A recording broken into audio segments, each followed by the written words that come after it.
AITA for stepping in when my husband gets too harsh with our kids? So, my husband is 30, I am 30, and we have 3 kids, 9, 5, and 4. Our oldest has autism and is still developing at a younger level, closer to a 6-year-old in how he understands and reacts to things. Lately, my husband says I don't let him be a parent.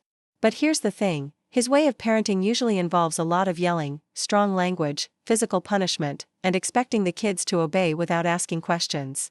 It's often, do what I say, not what I do. He will say things like, you are acting like a baby, only babies cry, or you are a bad kid, when they get upset. When he's angry, he's thrown away toys or taken away tablets because the kids did not clean up fast enough, did not listen right away, or did something he felt was disrespectful in the moment. I grew up in a home where yelling and emotional outbursts were normal. It was not a safe place.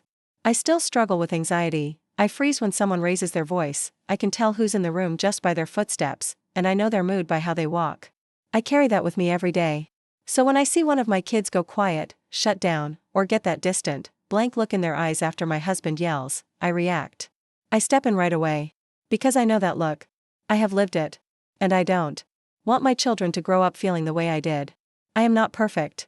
In the moment, I sometimes speak harshly to my husband in front of the kids. I want us to be on the same team, but when I see my child hurting, I act before I think.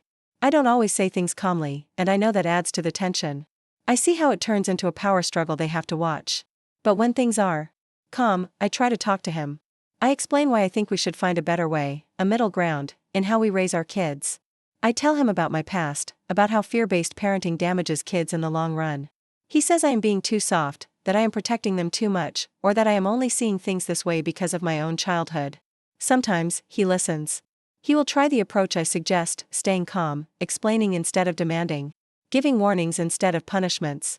But if the kids test limits or don't follow through right away, he sees that as proof his strict way works better. He believes they should obey instantly, no questions. And if I disagree or step in, he shuts down. He says he will stop trying, stop being involved, and sometimes he won't talk to me or engage with the kids for the rest of the day, or even longer. I have had tough days too. I have raised my voice, said things I regret, told the kids to be quiet when I was overwhelmed. But I always take responsibility. I apologize. Or if I realize I am in a bad mood, I tell them it's not their fault, and I ask them to play somewhere else while I calm down so I can be the parent they deserve. I know kids are strong-willed. They test rules. They don't always listen. That's normal. But I also believe it's my job to guide them with patience and respect, not fear. My goal isn't to make them obey me, but to help them grow into kind, thoughtful people who understand right from wrong on their own. My husband says I make him the bad guy. That I undermine him every time I step in. But here's my question. Am I really the problem for not standing by while he yells at our kids or punishes them in ways that scare them? Am I the one in the wrong for wanting our children to feel safe at home? So, AITA for stepping in when I think he's being too harsh, even if I don't always handle it perfectly?